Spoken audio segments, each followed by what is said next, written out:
Hello and welcome to Elecspo. Right, in the Premier League it normally goes that the best teams have got the best managers.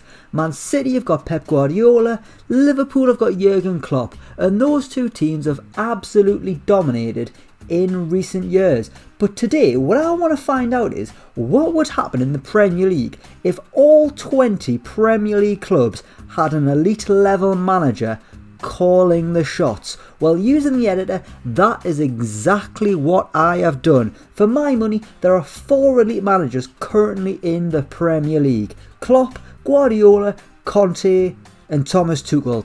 I think that's probably it in terms of like the upper echelons of the world managers.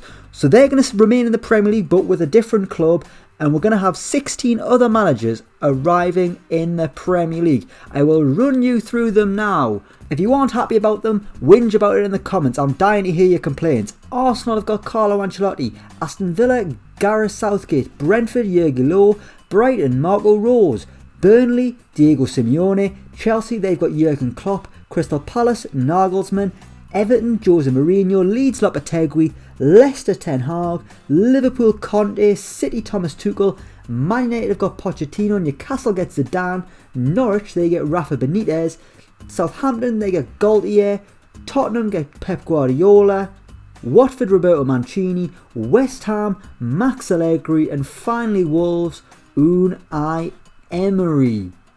Obviously some of those managers are a lot better than others, but I mean, I'd like to think these are all an improvement on who each team has currently got. But what difference will it make to the Premier League table? Let's dive into the simulation and see just what happens when every Premier League team has an elite manager calling the shots. Let's go.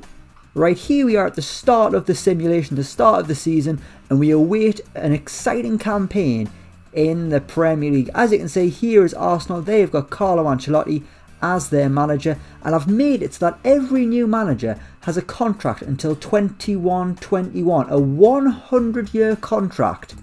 My thinking is that if you give them really long contracts, they're not going to get sacked because teams just can't afford to sack them. I mean, normally you get these simulations where you have about 10 managers sacked a season, but you can see there Lopetegui, 100 seasons contract at Leeds United. We go to Tottenham, they've got Guardiola, 21-21 on 200 grand a week. That is a big contract to be terminated if things aren't going well. I'm hoping there won't be any real major sackings unless there's an absolute travesty going on, and we will be able to see just how good these managers are and if an elite manager can get more out of the lower teams. Will the Premier League be a bit more bunched up?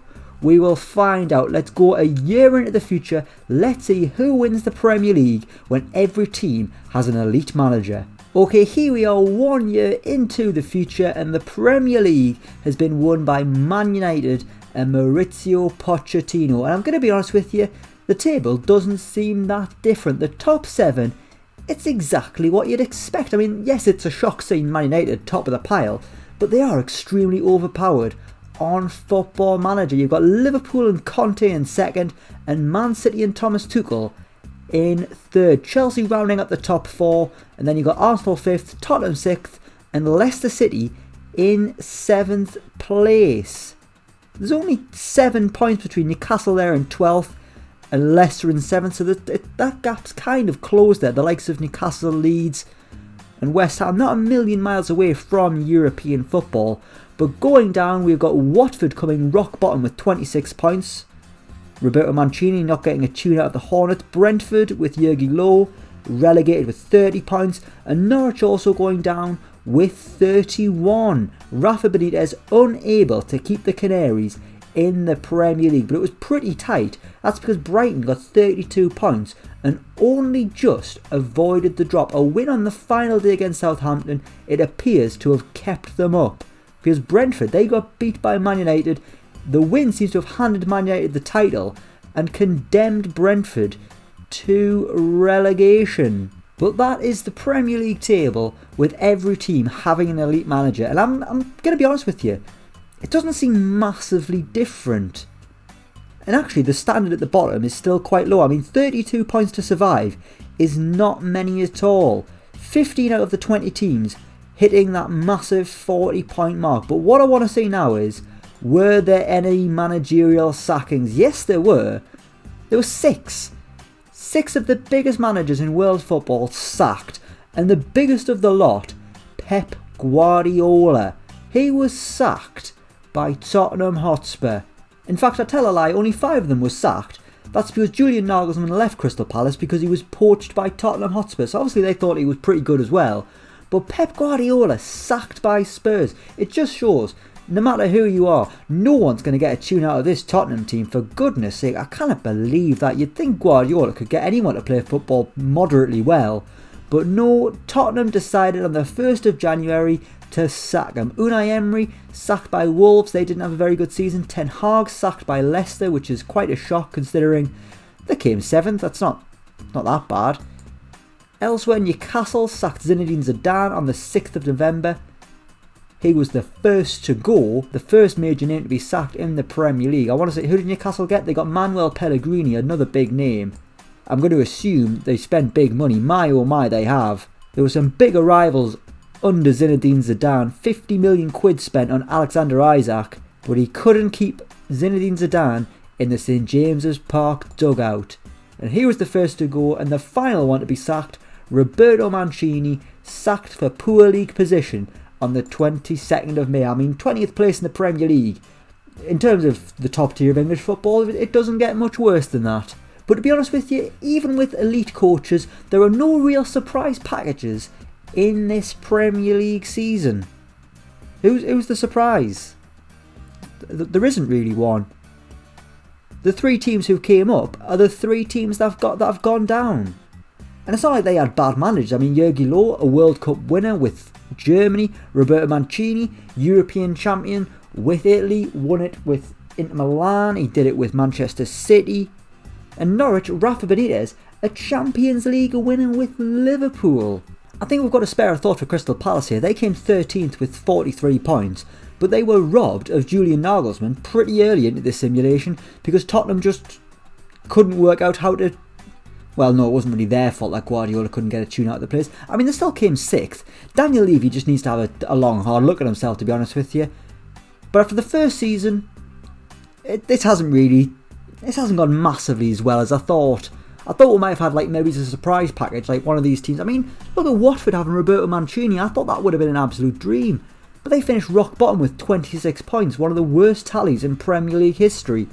But what I'm going to do is I'm going to go one more year into the future. I'm going to do a second season and see if there actually can be any surprises in this simulation and which other managers will be sacked with 99 years remaining on their contracts. Let's go another year into the future. Let's see what happens. Right, here we are, the second season. We've got 3 new teams in the Premier League who have not been assigned elite managers.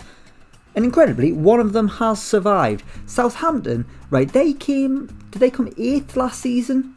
And they've now came 19th with 25 points and have been relegated. West Brom, Sheffield United and Bristol City all came up, didn't have elite managers, and West Brom were the only team to survive in the top flight. It is Man City and Thomas Tuchel who sit top of the pile. You've got Liverpool and Conte in 2nd, Man United 3rd, Chelsea 4th, and now we've got a surprise, Newcastle in 5th with Manuel Pellegrini. Should he have been an elite manager involved at the start? I'm not sure, he wasn't very good at West Ham. But here he's really proved himself, and in this season they finished above Arsenal, West Ham, Tottenham, Leicester. A great season from the Magpies and their Saudi riches. But which managers have been sacked? Let's have a little look. Carlo Ancelotti sacked by Arsenal. They brought in Diego Simeone from Burnley. Jose Mourinho sacked by Everton. Not really a surprise, it was bound to happen. That's just the way things go with Jose Mourinho. And they've replaced him with Paulo Fonseca, the man who has been linked with every Premier League job since the dawn of time. And Tottenham, of course, sacked Julian Nagelsmann. Players lost confidence. Lads, maybe you need to have a real more hard look at yourselves because the manager clearly isn't the issue. Christophe Galtier sacked as well, which is fair enough considering they were relegated. But even with major contracts for 100 years time that would cost millions and millions of pounds to buy out, we have still seen elite managers sacked in the Premier League. Guardiola, Zidane, Nagelsmann, Ancelotti, and even the special one, Jose Mourinho. Does it make a difference if every Premier League club has an elite manager? No, No, it doesn't. Even Diego Simeone couldn't take Burnley to the top half.